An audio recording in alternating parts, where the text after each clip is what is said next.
Russell's viper সাপ গত কয়েক বছর ধরেই খবরের শিরোনাম হচ্ছে। এক সময় যাকে বিলুপ্ত ধরে নেওয়া হয়েছিল সেই বিষধর চন্দ্রবোরা সাপ ফিরে এসেছে। বরেন্দ্র অঞ্চল থেকে পদ্মার কোল ধরে ছড়িয়ে পড়ছে অনেক জেলায়। কিন্তু এবার যেন রীতিমতো আতঙ্কের প্রতিশব্দ হয়ে উঠেছে সাপটি।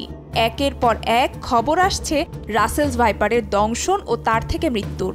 জনমনে এমনই ভয় দানা বেঁধেছে যে কৃষক খেতে যাবার সাহসও পাচ্ছে না। আর যারা সাহস পাচ্ছেন তারা উঠে পড়ে লেগেছেন এই সাপ নিধনে। অনেকে তো পুরস্কার দেবার ঘোষণাও দিয়েছেন। সত্যিই কি রাসেলস ভাইপার এত ভয়ানক হয়ে উঠেছে? এই সাপের কি সত্যি অ্যান্টিভেনম নেই? এমন হাজারো প্রশ্ন ঘুরপাক খাচ্ছে জনমনে। রাসেলস ভাইপার সবচেয়ে বিষধর এই কথাটি আসলে সঠিক না। দেশের গোখরা আর কেউটেও এর চেয়ে বেশি বিষধর। মানুষের মৃত্যুও হয় মূলত এই দুই প্রজাতির সাপের কামড়ে। স্বাস্থ্য অধিদপ্তর বলছে ২০২৩ সালে ৪ লাখ সাপের কামড়ের ঘটনা ঘটেছে। এতে ৭,৫০০ মানুষের মৃত্যু হয়েছে। এর মধ্যে বেশিরভাগ মানুষই মারা গেছে কালাজ ও গোখরার কামড়ে। রাসেলস ভাইপারের কামড়ের মৃত্যুর সংখ্যা খুবই নগণ্য। বলা হচ্ছে এই সাপের দংশনের কোনো চিকিৎসা নেই, কামড়ালেই মৃত্যু। বিষয়টা সত্য নয়।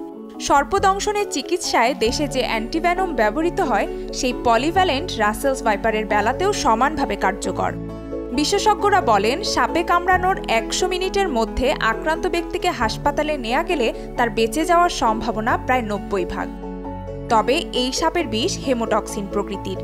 এই ধরনের বিষে থাকা এনজাইম রক্তনালীর ভেতরেই রক্ত জমাট বাঁধিয়ে দেয়, ফলে কোষগুলো ক্ষতিগ্রস্ত হতে শুরু করে। কিডনি সহ অন্যান্য অঙ্গপ্রত্যঙ্গগুলো দ্রুত ক্ষতিগ্রস্ত হয়। এজন্য অ্যান্টিভেনম দেওয়ার পরেও চেক আপ করানো জরুরি। অনেকে বলছেন এই সাপ ভীষণ খ্যাপাটে, তেড়ে এসে কামড় দেয়। আসলে অন্যান্য সাপের মতো রাসেলস ভাইপারও আক্রান্ত না হলে কাউকে আক্রমণ করে না। দেখতে অনেকটা একই রকম হওয়ায় অনেকে অজগর ভেবে ধরতে যান। এতেই আক্রমণাত্মক হয়ে উঠে সাপটি। এই প্রজাতির সাপ দ্রুত বংশ বিস্তার করতে পারে এমন কথাও শোনা যাচ্ছে। অথচ রাসেলস ভাইপার ৬ মাস গর্ভধারণের পর ২০ থেকে ৪০টি বাচ্চা দেয়, যার বেশিরভাগই প্রাপ্তবয়স্ক হওয়ার আগেই নানা কারণে মারা যায়। আমাদের ইকোসিস্টেমে রাসেলস ভাইপারের মতো বিষধর সাপ খেয়ে ফেলে এমন প্রাণী যেমন বেজি, গুইসাপ, ঈগল কিংবা অন্যান্য বিষধর সাপ যেমন শঙ্খিনী, কোবরার সংখ্যা দিন দিন কমে যাচ্ছে। ইকোসিস্টেমের ব্যালেন্স না থাকায় বেড়ে যাচ্ছে রাসেলস ভাইপারের সংখ্যা। বাসস্থান ও ইকোসিস্টেম ধ্বংস হয়ে যাওয়ার কারণেই জনপদে নিয়মিত দেখা মিলছে এই সাপের। তবে তাই বলে রাসেলস ভাইপার দেখামাত্র মেরে ফেলাটাও কাজের কথা নয়। প্রতিদিন খবর মিলছে দলবল মিলে এই সাপ পিটিয়ে হত্যার। আতঙ্কে বিভ্রান্ত মানুষ অন্য প্রজাতির সাপও মেরে ফেলছে রাসেলস ভাইপার মনে করে। কিন্তু সাপও পরিবেশের জন্য অত্যন্ত প্রয়োজনীয়। সাপ কমে গেলে ইঁদুরের প্রাদুর্ভাব বাড়তে পারে, যার প্রভাব পড়তে পারে কৃষিতে।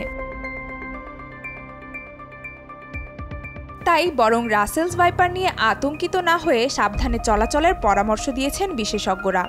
সন্ধ্যার পর লাইট নিয়ে বের হওয়া, ঝোপঝাড় এড়িয়ে চলার মতো ছোট ছোট সাবধানতা মেনে চললেই সাপের কামড় থেকে অনেকাংশে রক্ষা পাওয়া সম্ভব।